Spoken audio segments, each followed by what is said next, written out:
જય દ્વારકાધીશ મિત્રો. મોનનો બોજ.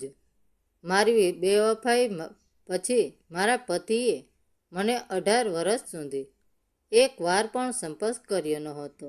અમે એક જ છત નીચે બે અજાણ્યા લોકોની જેમ રહ્યા, જ્યાં સુધી રિટાયરમેન્ટ પછીના એક મેડિકલ ચેકઅપના ડૉક્ટરે કંઈક એવું ન કહ્યું જેણે મને પથ્થર જેવી જડ બનાવી દીધી. મારી ભૂલ છતી થયા પછી તેમણે ન તો બૂમાબૂમ કરી, ન તો હાથ ઉપાડ્યો. બસ મને પોતાની પત્ની તરીકે સ્વીકારવાનું બંધ કરી દીધું.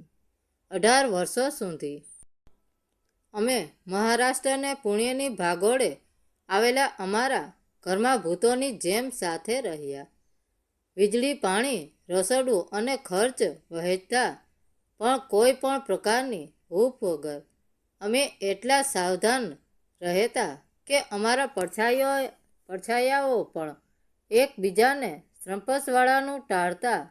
મેં તેમની બરફ જેવી ખામોશી અને નમ્રતાને મારી સજા માની લીધી હતી. મને લાગ્યું કે તેમનું મૌન મારા જેવી ગુનેગાર માટે છેલ્લી દયા છે, અને આ જ સજામાં મેં મારી જાતને શોધવાનું શરૂ કર્યું. મારા અપરાધ માટે મારી જાતને દંડિત કરી, મારી અંદર એક ખોખલી જિંદગી ઊભી કરી.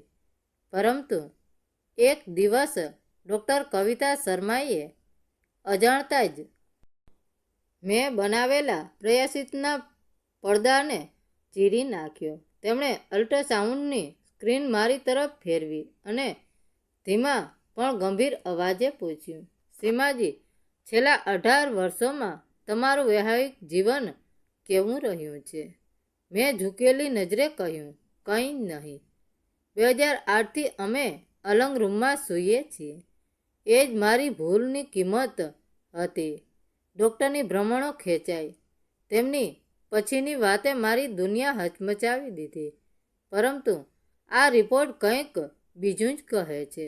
તમારા ગર્ભાશયની દિવાલ પર કેલ્શિફાઈડ નિશાન છે, જે કોઈ ઇમરજન્સી સર્જરીના સંકેત છે. શું તમને ખાતરી છે કે તમને કોઈ ઓપરેશન યાદ નથી? મારી આંગળીઓ ટેબલ પકડાતા સફેદ પડી ગઈ. અશક્ય છે. મેં માત્ર મારા દીકરા આર્યનને જન્મ આપ્યો છે, તે પણ નોર્મલ ડિલિવરીથી. મારું ક્યારેય કોઈ ઓપરેશન થયું જ નથી. ડૉક્ટર શર્માએ સીધું મારી આંખોમાં જોયું. રિપોર્ટ જૂઠું નથી બોલતા.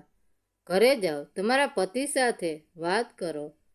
હું ક્લિનિકમાંથી બહાર નીકળી અને બપોરનો તડકો, રસ્તાનો ઘૂંઘાટ, હવાની ગરમી, બધું જ આજથી અવાશક્તિ લાગવા માંડ્યું. અને અચાનક 2008ની એ ધૂંધળી યાદો મારા મનમાં પાછી ફરી. બેવફાઈ અને અપરાધ ભાવ પછી મેં મારી જાતને ઊંઘની ગોળીઓમાં ખોઈ દીધી હતી. આત્મહત્યાનો પ્રયાસ. જ્યારે ભાન આવ્યું ત્યારે હું પુણેની સુસન્ન સરકારી હોસ્પિટલમાં હતી. રાજીવ, મારા પતિ, મારી પાસે બેઠા હતા. મારો હાથ પકડીને. તેમનો સંપર્ક દુર્લભ હતો, લગભગ ક્ષમા જેવો. તેમણે કહ્યું હતું, ચિંતા ન કર, આ પેટ સાફ કરવાની પ્રક્રિયાની અસર છે. મેં વિશ્વાસ કરી લીધો હતો, પણ મનમાં એક સવાલ સતત ગુંજી રહ્યો હતો. 2008માં જ્યારે હું બેભાન હતી, ત્યારે મારી સાથે ખરેખર શું થયું હતું? હું ઘરે પહોંચી ત્યારે સાંજ ઢળી ચૂકી હતી. રાજીવ હંમેશાની જેમ ડાઇનિંગ ટેબલ પર અખબાર વાંચી રહ્યા હતા. તેમનો ચહેરો શાંત હતો, એ જ અકળ શાંતિ જેણે 18 વર્ષથી મને કોરી ખાધી હતી. મેં મારી બેગ સોફા પર ફેંકી અને સીધી તેમની પાસે ગઈ. મારી આંખોમાં આંસુ હતા અને હાથમાં મારો મેડિકલ રિપોર્ટ. મેં એ કાગળ તેમની સામે ટેબલ પર મૂક્યો. 2008માં જ્યારે મેં ઊંઘની ગોળીઓ ખાધી હતી ત્યારે હોસ્પિટલમાં મારી સાથે ખરેખર શું થયું હતું? રાજીવ, મારો અવાજ કાપી રહ્યો હતો. રાજીવે અખબાર નીચે મૂક્યું. રિપોર્ટ પર નજર પડતા જ તેમના ચહેરાનો રંગ ઉડી ગયો. 18 વર્ષમાં પહેલીવાર મેં તેમની આંખોમાં ગભરાહટ જોઈ. આ શું છે સીમા? તેમણે નજર ચોરાવતા પૂછ્યું. ડૉક્ટર કહે છે કે મારા ગર્ભાશયન પર કોઈ ઇમરજન્સી સર્જરીના નિશાન છે. મેં ક્યારેય કોઈ સર્જરી કરાવી જ નથી. તમે મને કહ્યું હતું કે માત્ર પેટ સાફ કરાવવામાં આવ્યું હતું. મને સાચું કહો રાજીવ, એ દિવસે શું થયું હતું? હું લગભગ રડી પડી. ઓરડામાં એક ભયાનક સન્નાટો છવાઈ ગયો. રાજીવે ઊંડો શ્વાસ લીધો. તેમના હાથ ટેબલ પર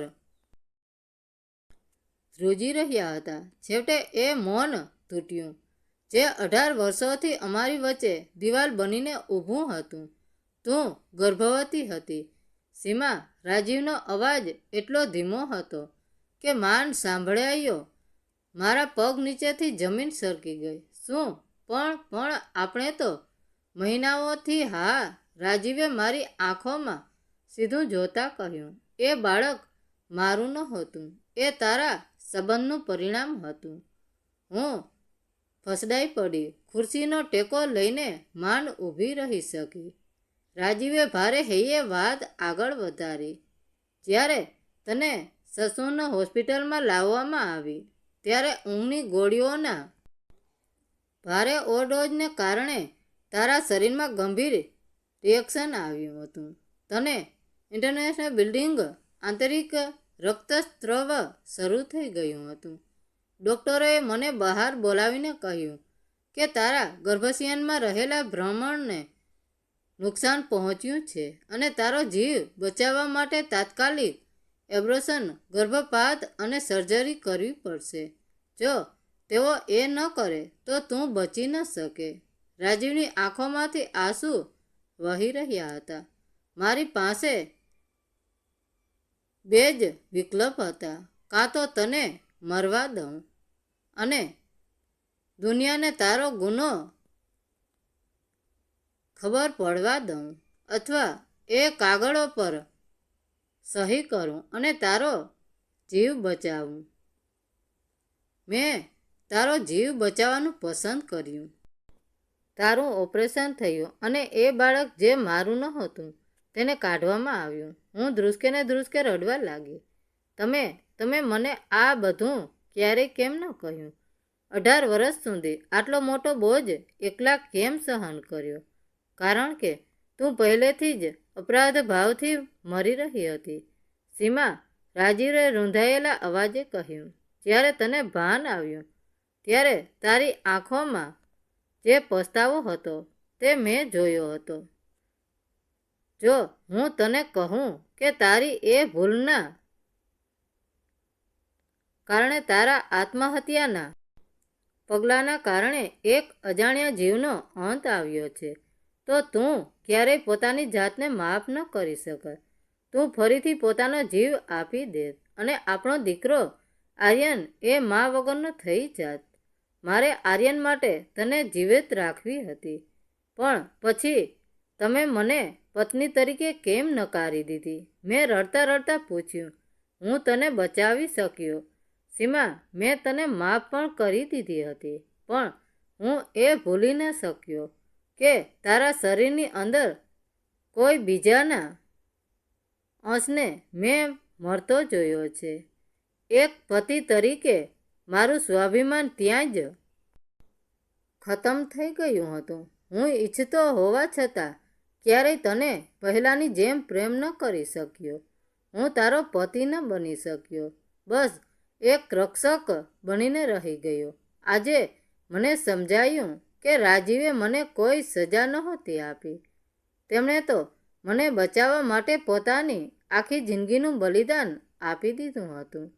મેં જે વ્યક્તિને દગો આપ્યો હતો એ જ વ્યક્તિએ મારા પાપ અને મારા શરમજનક રહસ્યને 18 વર્ષ સુધી પોતાના હૃદયમાં દફનાવી રાખ્યું હતું, માત્ર મને બચાવવા માટે.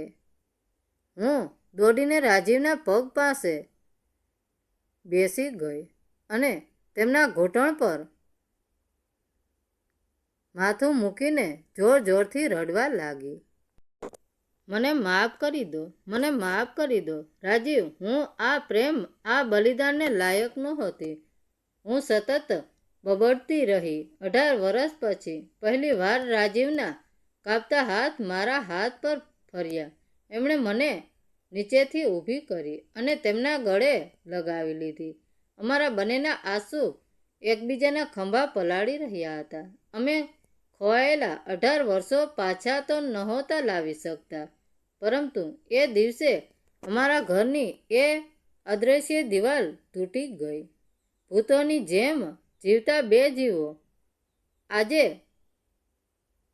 ફરીથી માણસ બની ગયા હતા.